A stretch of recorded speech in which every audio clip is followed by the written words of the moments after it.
Gloire à Dieu. On va chanter avec Michael et Laure. Ça avait encore désactivé. Et bonjour tout le monde. Bonjour. C'est vrai qu'on aurait préféré être tous ensemble, mais on est déjà heureux de vous retrouver sur ce Zoom, sur cette réunion en ligne. Et nous voulons, comme les paroles de ce premier chant, dire « Sois le bienvenu, Jésus ». Le Seigneur, il est là, il est avec nous, il est parmi nous, mais il est aussi dans ta maison, à tes côtés, là où tu te trouves. Et c'est tous ensemble qu'on va le louer et l'adorer de tout notre cœur. On y va? Allons-y.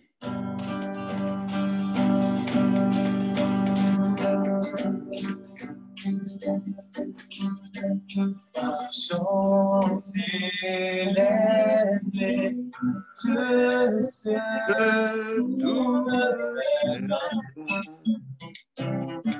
se tourne vers toi. Laisse-moi les cœurs soupirent avec toi. Et après toi, en te voyant, nous retrouvons la force de vivre. Quand nous sommes dans ta présence, nos mains te fuient. En te voyant, nous retrouvons la force de vivre. Quand nous sommes dans ta présence, nos mains te fuient. Elles s'enfuient. Hosanna, Hosanna, tu es le roi des sauveurs, à toi la gloire et l'honneur. Hosanna, Hosanna, nous t'accueillons parmi nous. Le bienvenu au Jésus. Entends le son. Entends le son des cœurs qui reviennent à toi. Reviennent à toi. Dans ton royaume, les divinité sont restaurées. Sont restaurées. En te voyant, nous retrouvons la force de vie. Quand nous sommes en ta présence, nos mains te fuient. En te voyant, oh, oh, oh, en te voyant, nous retrouvons la force de vie. Quand nous sommes en ta présence, nos mains te fuient. Elles s'enfuient. Hosanna, Hosanna, tu es le roi de sauveur, à toi la gloire et l'honneur. Hosanna, Hosanna, nous t'accueillons parmi nous. Sois le bienvenu au Jésus. De la Hosanna. Hosanna, Hosanna, tu es le roi de sauveur, à toi la gloire et l'honneur. Hosanna, Hosanna, nous t'accueillons parmi nous. Sois le bienvenu, ô Jésus. Hosanna, Hosanna, Hosanna.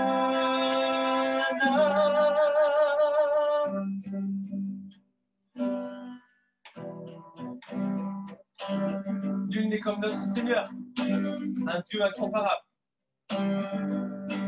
Et s'il est avec nous, qui sera contre nous? Oh, tu transforme ma louange en vin. Ouvris les yeux de ta main, et comme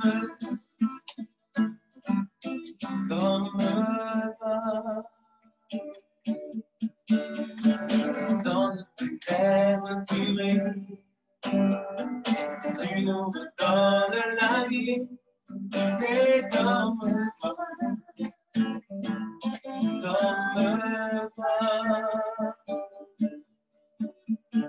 Dieu admirable, inébranlable, ton nom surpasse toute puissance, Dieu de miracles, incomparable, oh Dieu,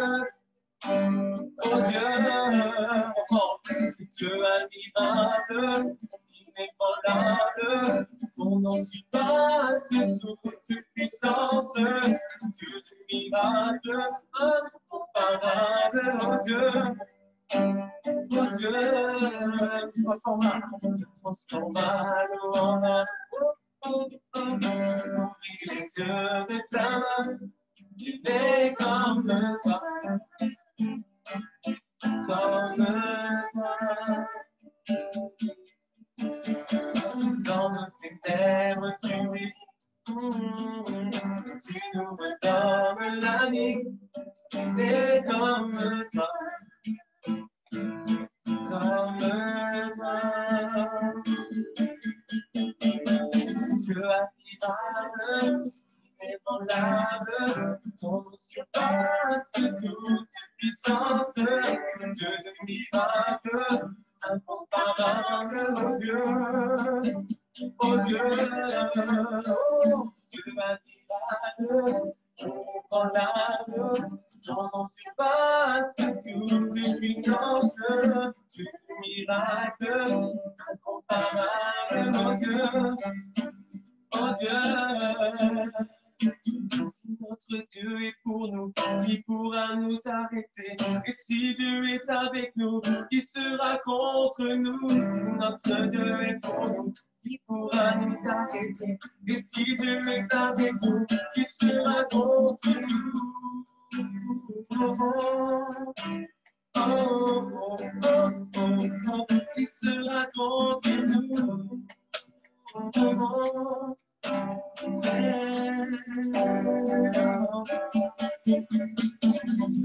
Miracle, inébranlable, ton nom surpasse toute puissance, Dieu de miracles, incomparable, oh Dieu, oh Dieu. Dieu admirable, inébranlable, ton nom surpasse toute puissance, Dieu de miracles, incomparable, oh Dieu, oh Dieu. Notre Dieu est pour nous, qui pourra nous arrêter? Et si Dieu est avec nous, qui sera contre nous? Si notre Dieu est pour nous, qui pourra nous arrêter?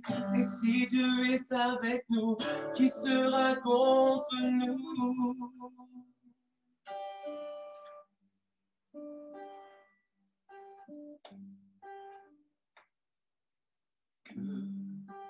Ma louange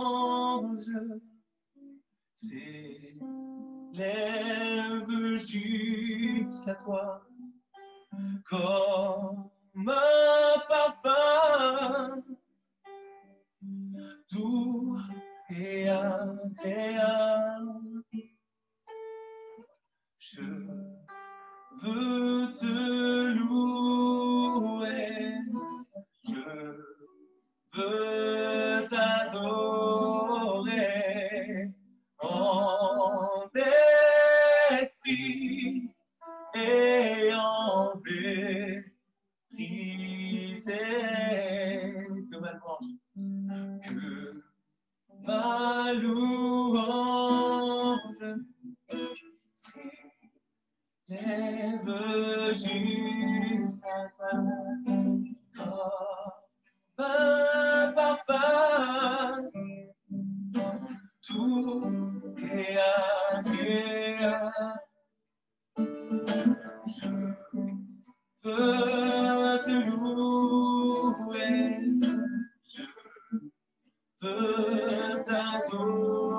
t'adorer en esprit et en vérité. Je suis né pour te louer, je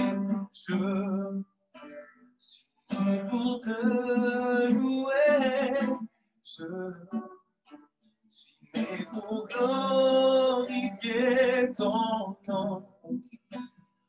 Toutes circonstances apprendra te dire merci, je suis né pour t'aimer, je suis né pour t'adorer, mon Dieu, obéir à ta voix.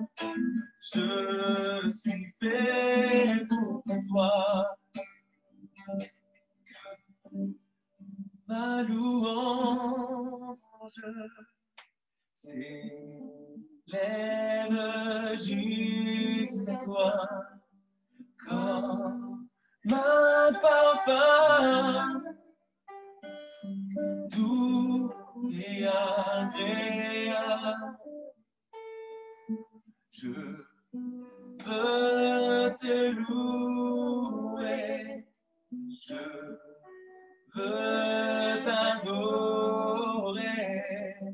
en esprit et en vérité.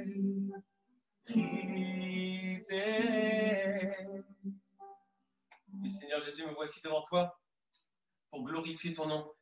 C'est vrai, tu m'as transformé. En toi, j'ai tout trouvé, Seigneur. L'amour, la paix, tu as donné un sens à ma vie. Et maintenant, je sais que Jésus, je suis fait pour toi. Merci, Jésus, pour tout ce que tu es. Merci, Seigneur. Majesté.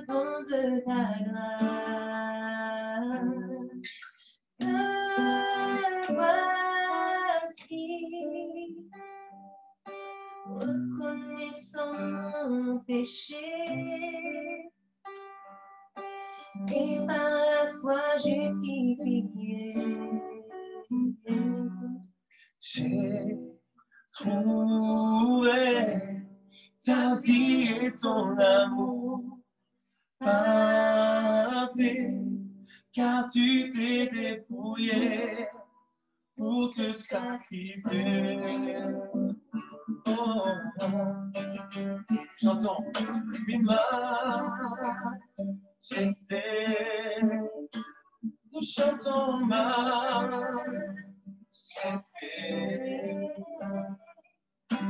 Grâce m'a trouvé tel que je suis, sans valeur, mais pour ta perle de vie, oh, oh. Chantons majesté, alléluia, majesté. Par ton amour, je suis transformé. À genoux devant ta majesté, me voici. Confondu devant tant d'amour, j'accorde le pardon en retour. Me voici. Tu désires me combler, me conduire dans ta sainteté. J'ai trouvé ta vie et ton amour parfait, car tu t'es dépouillé pour te sacrifié. Oh, oh, oh. Majesté, Alléluia.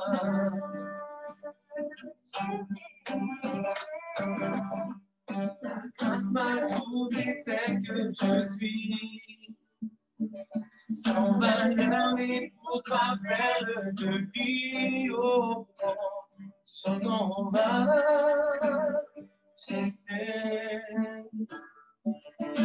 majesté. Par son amour, je suis transformé. À genoux devant ta majesté, oh, chantons majesté,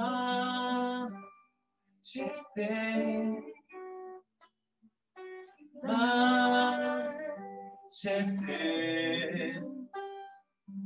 Ta grâce m'a trouvé tel que je suis, sans valeur mais pour toi perle de prix. Nous chantons majesté, alléluia, majesté. Par son amour je suis transformé, à genoux devant ta majesté. Et gloire à toi, Seigneur. Donc, on va continuer dans la lancée et on va encore parler ce matin de la prière du Notre Père.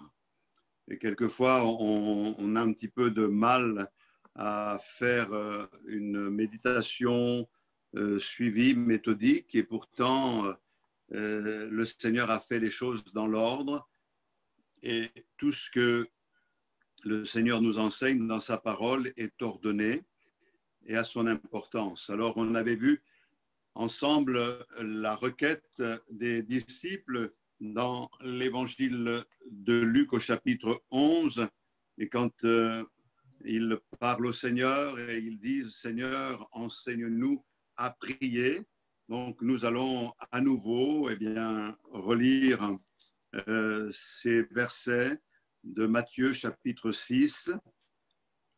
Le Seigneur dit « Voici donc comment vous devez prier. Notre Père qui es aux cieux, que ton nom soit sanctifié, que ton règne vienne, que ta volonté soit faite sur la terre comme au ciel. Donne-nous aujourd'hui notre pain quotidien. Pardonne-nous nos offenses, comme nous aussi nous pardonnons à ceux qui nous ont offensés. Ne nous induis pas en tentation, mais délivre-nous du malin, car c'est à toi qu'appartiennent dans tous les siècles le règne, la puissance et la gloire. Amen. Voilà donc une prière très intéressante que nous ne nous lassons pas de lire, de méditer et d'en tirer les substances pour notre vie. On voit que le royaume de Dieu est le sujet numéro 1 de l'enseignement de notre Seigneur Jésus-Christ. Lorsque Jésus a été tenté, le diable lui a montré tous les royaumes de la terre et il lui a dit, voilà, je te donne tout cela si tu acceptes de te prosterner devant moi et de m'adorer. Nous savons que le Seigneur a répondu, tu adoreras le Seigneur lui seul, et nous explique par là qu'il n'accepte pas un autre royaume que le royaume de Dieu. Dans l'évangile de Jean, chapitre 12 et au verset 31, il est dit que le prince de ce monde va être jugé et jeté dehors. Il y a un royaume de ce monde dont un prince est sur le trône, mais nous savons que ce prince est détrôné. Nous savons qu'il a été précipité. L'œuvre accomplie par Jésus-Christ à la croix du Calvaire a été déterminante. Alors, on a déjà vu que la prière, c'est plus que faire des demandes à Dieu. Et nous avions vu aussi que il y a comme une artère qui nous relie à notre Seigneur et il faut que cette artère soit complètement débouchée. C'est l'artère de la relation avec Dieu pour que notre vie spirituelle n'en souffre pas. Et nous avons déjà vu ensemble notre Père qui est aux cieux et nous avons ajouté que ton nom soit sanctifié. On a vraiment envie d'être en communion avec ce Seigneur, d'être en relation avec lui. Et maintenant, il y a une deuxième étape. Et cette deuxième étape, on pourrait dire, ce deuxième canal qui doit être débouché, c'est celui qui est enseigné par les mots qui suivent ceux que je viens de prononcer, que ton règne vienne, concerne le canal des priorités. Nous devons faire du royaume de Dieu la priorité de nos vies. Il y a tellement de gens dont les priorités sont désordonnées, et même nous, chrétiens, quelquefois, nous ne savons pas comment mettre de l'ordre dans notre vie et dans nos priorités.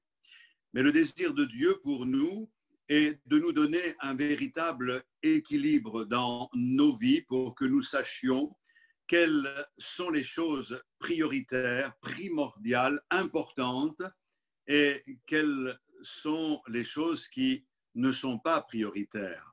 Le Notre Père nous parle donc des priorités.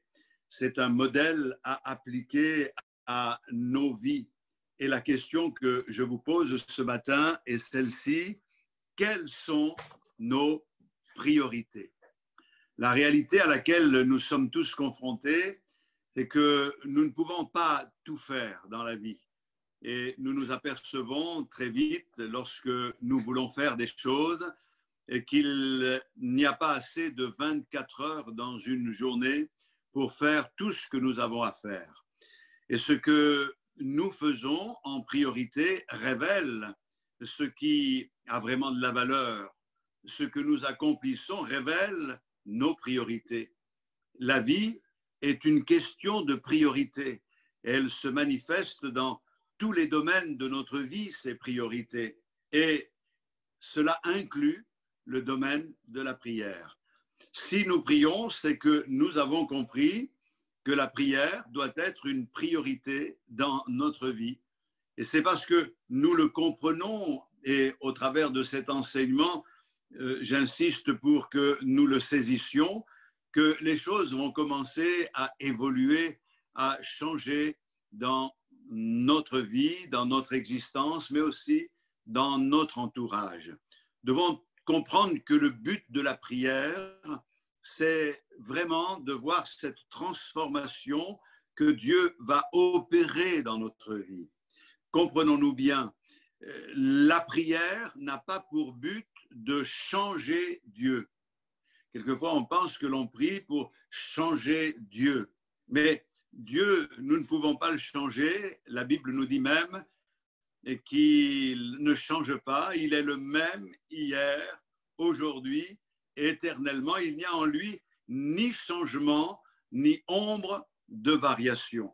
Quand nous lisons dans les Philippiens au chapitre 4, je lis quelques versets. Réjouissez-vous toujours dans le Seigneur, au verset 4, je le répète, réjouissez-vous que votre cœur ou que votre douceur, soit connue de tous les hommes, le Seigneur est proche. Ne vous inquiétez de rien, mais en toute chose, faites connaître vos besoins à Dieu par des prières et des supplications avec des actions de grâce. Et la paix de Dieu, qui surpasse toute intelligence, gardera vos cœurs et vos pensées en Jésus-Christ. On voit dans ce texte plusieurs choses, mais l'essentiel qui nous concerne, c'est ce que le Seigneur dit. Ne vous inquiétez de rien, mais faites connaître au Seigneur vos besoins par des prières, des supplications. Ça veut dire que nous sommes autorisés par le Seigneur à demander, à lui demander. Et la Bible nous explique qu'il nous écoute. Mais très vite, nous réalisons que Dieu connaît la fin depuis le début. La prière ne change pas Dieu. Il sait ce dont nous avons besoin. Ce n'est pas parce que nous demandons qu'ils doivent systématiquement répondre comme nous le voulons. La Bible nous dit, votre Père sait de quoi vous avez besoin avant que vous le lui demandiez. Matthieu 6:8. Dieu sait déjà ce dont vous avez besoin, mais il veut entendre la demande. Il veut que nous le lui demandions. C'est un double signe. La prière, c'est l'expression de notre foi. Nous avons confiance, nous nous adressons à quelqu'un qui peut nous exaucer, nous le croyons, mais en même temps, c'est un signe de soumission. Seigneur, sans toi, je ne peux pas y arriver, j'ai besoin de toi.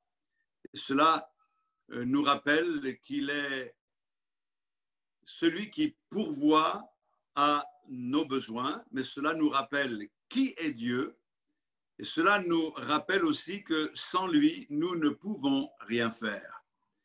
Lorsque nous prions, cela change notre objectif. Ce n'est pas Dieu qui s'adapte à notre vie, mais c'est nous qui nous adaptons à la sienne. Et lorsque nous apprenons à lui faire confiance, nous trouvons le repos et nos priorités commencent à s'ordonner. C'est une relation avec Dieu, d'amour, qui fait qu'on peut aimer Dieu et lui demander tout ce dont nous avons à cœur. Dieu nous exaucera parce que tout ce que nous avons à cœur va correspondre de plus en plus à ce que lui veut. La chose la plus importante pour nous n'est pas de chercher des biens matériels et d'obtenir des grâces en nombre. La chose la plus importante, c'est que nous soyons changés, transformés à l'image de notre Seigneur. Nous voulons choisir les objectifs de notre vie et mettre les priorités en ordre, car le Seigneur nous l'a appris. C'est comme cela que sa bénédiction est possible. Le véritable chrétien laisse Dieu le guider dans sa vie, et si nous voulons le meilleur dans notre vie, nous devons nous laisser guider par Dieu. Je crois que l'orientation que nous prenons dans notre vie va définir et déterminer la qualité de notre vie. Lorsque vous réfléchissez aux priorités, posez-vous cette question importante. Quelle est la ressource la plus rare de ma vie? Je vous laisse le temps de réfléchir. La plupart des gens vont penser que la ressource la plus rare et celle qui fait défaut, c'est l'argent. Mais c'est une mauvaise réponse. La chose la plus importante, c'est le temps. Car le temps est limité. Avant même de naître, Dieu sait déjà quand notre vie prendra fin. Notre temps est limité. Il a déjà compté le nombre de nos jours. Et lorsque nous le réalisons, nous pouvons alors établir nos priorités en fonction de ce qui est vraiment important. Quelqu'un a dit un jour, le temps c'est de l'argent. Et il avait tort, parce que le temps est plus important que l'argent. Imaginez que d'un seul coup, vous possédiez tout l'argent du monde, mais vous n'avez plus le temps pour en profiter. Tout cela ne sert donc à rien. Ainsi, lorsque Jésus aborde la question des priorités, il commence par le royaume de Dieu. Que ton règne vienne. Après avoir dit, notre Père qui es aux cieux, que ton nom soit sanctifié, que ton nom soit élevé. Et nous avons compris de quoi le Seigneur parlait. Notre priorité doit être que le royaume de Dieu vienne. Mais comprenons-nous vraiment ce que cela signifie? Il y a plusieurs sens possibles du royaume de Dieu. Le premier sens, c'est que le royaume de Dieu est dans le ciel. Quand Jésus est mort, il est ressuscité. La Bible nous dit qu'il est monté au ciel et il est allé s'asseoir sur le trône à la droite du Père dans le ciel. Nous découvrons donc par là que la salle du trône est dans le ciel et c'est de là que le Seigneur règne. Et la Bible nous dit qu'un jour, le Seigneur nous emmènera avec lui dans le ciel où nous habiterons avec lui. Je m'en vais vous préparer une place, dit le Seigneur, et lorsque je vous aurai préparé cette place, je reviendrai vous chercher afin que là où je suis, vous y soyez aussi. C'est là que se trouve le trône de Dieu. Le royaume final, accompli de Dieu, est dans le ciel, parce que nous savons que le monde passera et sa convoitise aussi. La terre sera également roulée, brûlée, détruite. Les éléments embrasés se dissoudront, mais le royaume de Dieu est un royaume éternel. Mais ce n'est pas suffisant. Il y a aussi le royaume des cieux ici sur terre. Je ne sais pas si nous comprenons vraiment ce que cela signifie. Les disciples pensaient que Jésus était venu pour établir un royaume terrestre. Ils pensaient que Jésus prendrait les armes et, à l'image des héros de l'Ancien Testament, renverserait l'occupant romain et établirait son royaume sur la terre d'Israël. Dans leur aspiration que le royaume de Dieu s'établisse déjà sur la terre, ils avaient en partie raison, mais ils avaient complètement tort. Jésus n'est pas venu pour établir un royaume terrestre à la manière des hommes. Et Jésus a dit, le royaume de Dieu ne vient pas de manière à frapper ou à attirer nos regards, mais le royaume de Dieu est au milieu de vous, ou alors le royaume de Dieu est au dedans de vous. C'est une vérité. Et lorsque nous comprenons cette vérité, elle commence à changer notre vie. Ce n'est pas seulement que Dieu est avec nous, mais c'est qu'il vient vivre en nous. Ce n'est pas seulement que Dieu nous accompagne partout, mais il vit et il agit en nous et au travers de nous. Il est vivant en nous, il change et transforme nos cœurs.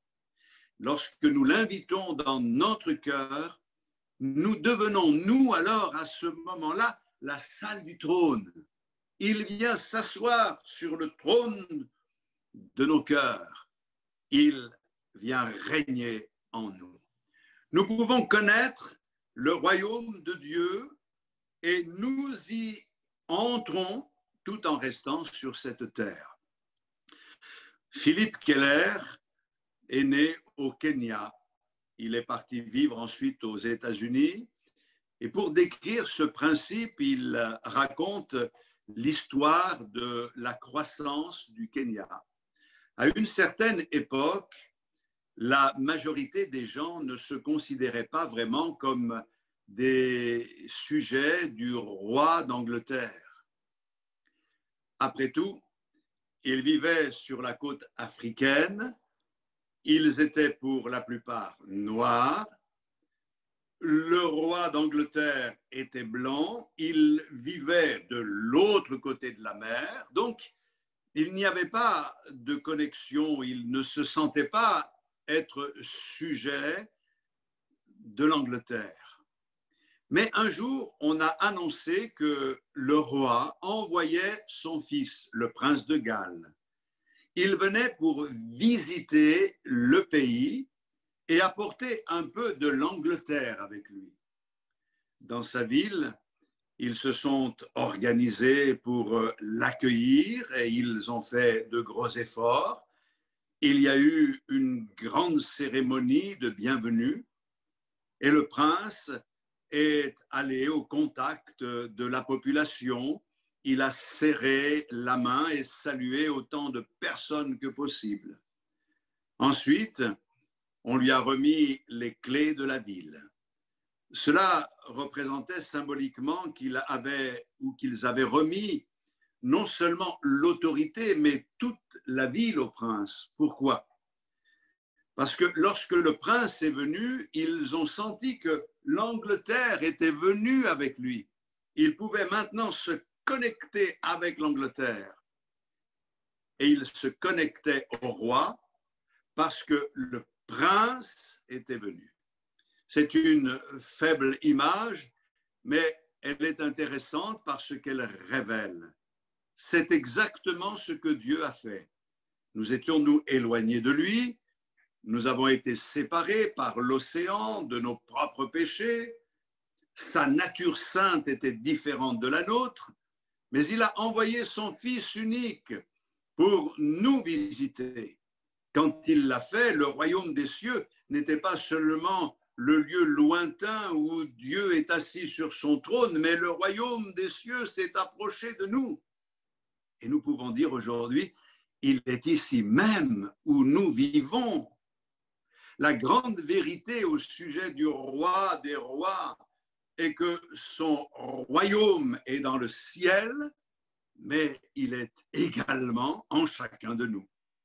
Le prince de Galles n'est pas resté au Kenya, il a finalement quitté le pays pour rentrer en Angleterre.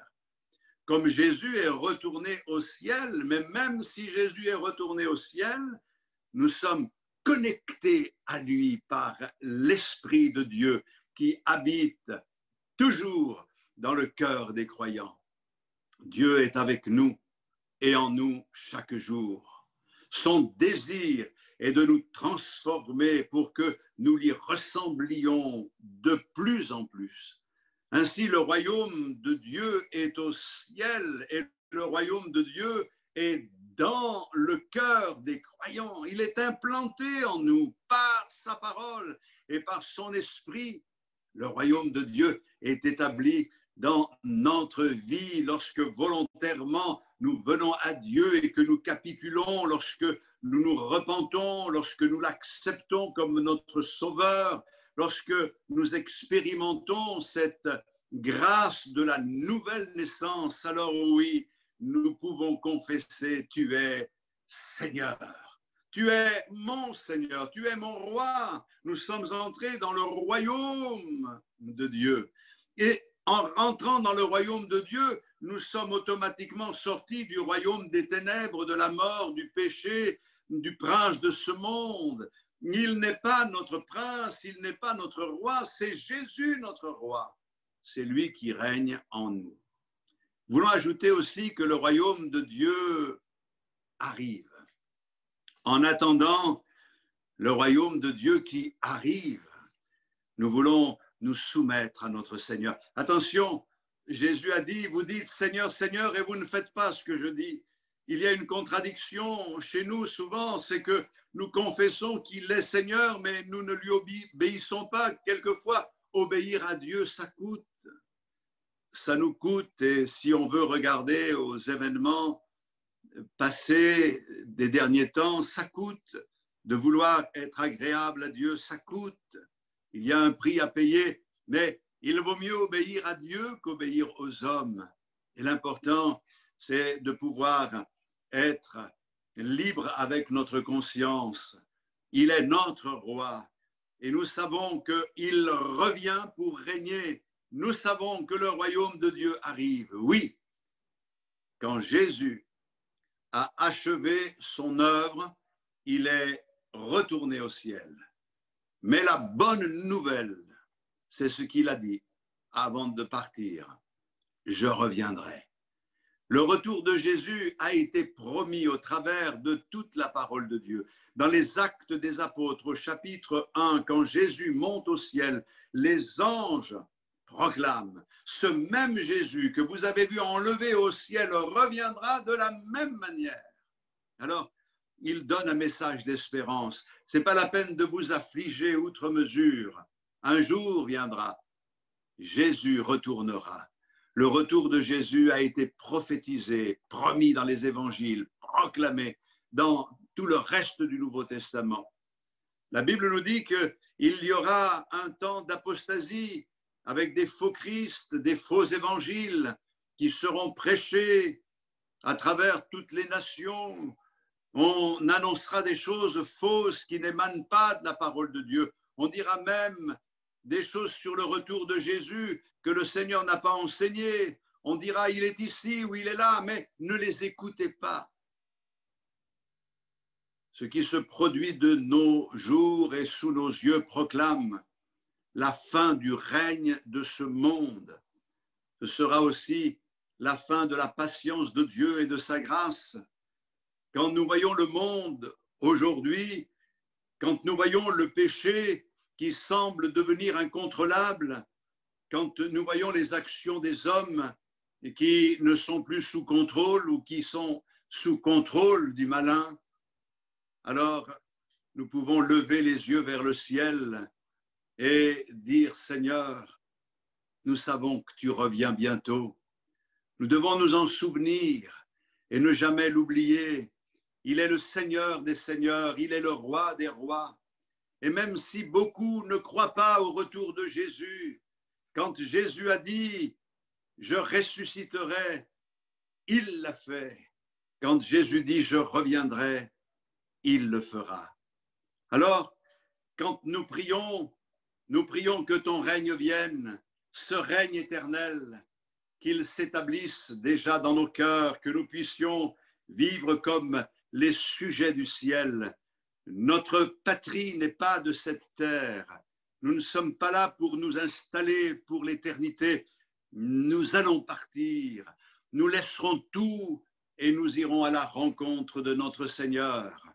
Nous voulons en attendant le moment où le Seigneur nous appellera à lui vivre en nous soumettant à sa volonté et en faisant tout ce qui est en notre pouvoir pour pouvoir l'honorer et le glorifier en n'oubliant pas que ton nom soit sanctifié.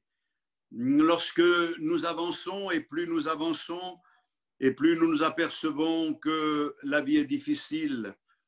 Quelqu'un disait hier au cimetière, au moment des obsèques de Gaëtan, que plus nous vieillissons et plus nous avons des sujets de souffrir. Effectivement, et plus nous vieillissons et plus nous avançons et plus nous voyons que les choses se compliquent autour de nous, mais nous savons une chose, c'est que le Seigneur est à nos côtés et il arrive un moment, comme le dit l'Apocalypse, où l'Esprit et l'Église disent « Viens, Seigneur Jésus ». Nous arrivons dans cette période où ce désir de le voir revenir va grandir en nous au point que nous allons tous crier « Mais Seigneur, ne tarde plus, viens nous chercher, Seigneur ».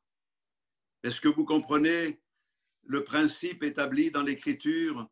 Cherchez premièrement le royaume de Dieu et sa justice, et toutes choses vous seront données par-dessus. Fais de l'Éternel tes délices et il te donnera ce que ton cœur désire. Mettez le royaume de Dieu en premier et il approvisionnera tout ce que vous désirez. Il comblera votre cœur. Le Seigneur ne nous donnera pas ce que nous voulons d'une manière égoïste, mais ce qui est bon pour notre vie afin que nous puissions parvenir jusqu'à la ligne d'arrivée. Que ton règne vienne.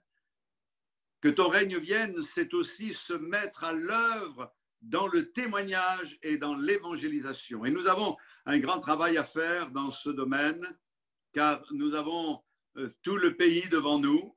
Et un frère pasteur me téléphonait, un collègue des ADD m'appelait, et en m'appelant, il m'a dit « François, tu as tout le pays devant toi ». Et c'est vrai que c'était comme un clin d'œil, on a tout le pays devant nous. Et tout ce pays a besoin d'entendre le message de l'Évangile. Nous ne sommes pas les seuls à proclamer Jésus-Christ, mais nous devons faire partie de ceux qui annoncent Jésus-Christ. Alors, nous voulons que le règne du Seigneur s'établisse. Lorsque les hommes ont vu Jésus et ont entendu son message, dans Luc 19, 14, ils ont dit « Nous ne voulons pas qu'il règne sur nous ». Eh bien, ce raisonnement, nous voulons le casser par notre témoignage, par notre engagement dans nos prières. Et nous voulons pouvoir dire, Seigneur, que le plus grand nombre soit sauvé. Et déjà, commence par les membres de notre famille. Jésus est le roi. La question, est-il notre roi? Seigneur, viens et règne en moi. Que ton règne vienne. Je crois que le royaume de Dieu vient et quand il vient, c'est le moment où est destitué celui qui a pris la place sur le trône de nos vies et que Pascal a appelé le moi haïssable. C'est le mener à l'échafaud, nous pourrions traduire à la croix. Et l'apôtre Paul disait, j'ai été crucifié avec Christ et si je vis maintenant, ce n'est plus moi qui vis, c'est Christ qui vit en moi. Alors, que ton règne vienne. Donne-moi, Seigneur, de vivre cette vie dans la soumission. Transforme-moi à ton image et permets-moi d'être une lumière qui brille pour attirer à toi toutes les âmes que tu placeras sur ma route. Alors, les uns et les autres, en comprenant un peu mieux cette prière que le Seigneur nous a adressée, nous pouvons dire les priorités dans ma vie, je les veux comme toi, tu les as établies. Alors, notre Père qui es aux cieux, que ton nom soit sanctifié, que ton règne vienne. Prions le Seigneur. Merci pour ta fidélité, pour ton amour, pour ta bonté, Seigneur. Nous voulons que tu règnes en nous, que le moi haïssable soit amené à l'échafaud, crucifié, à la croix avec toi. Seigneur, nous voulons que tu vives en nous et nous voulons que tu règnes en nous. Alors fais de nous, de ces hommes et de ces femmes qui, soumettant leur vie à ta volonté, accomplissent les œuvres que toi tu as préparées d'avance afin qu'en tout tu sois glorifié. Merci de bénir mes frères et sœurs qui entendent ta parole et accorde-leur la richesse de ta grâce dans le nom précieux de Jésus-Christ, notre Sauveur. Amen. Gloire à Dieu. Merci Seigneur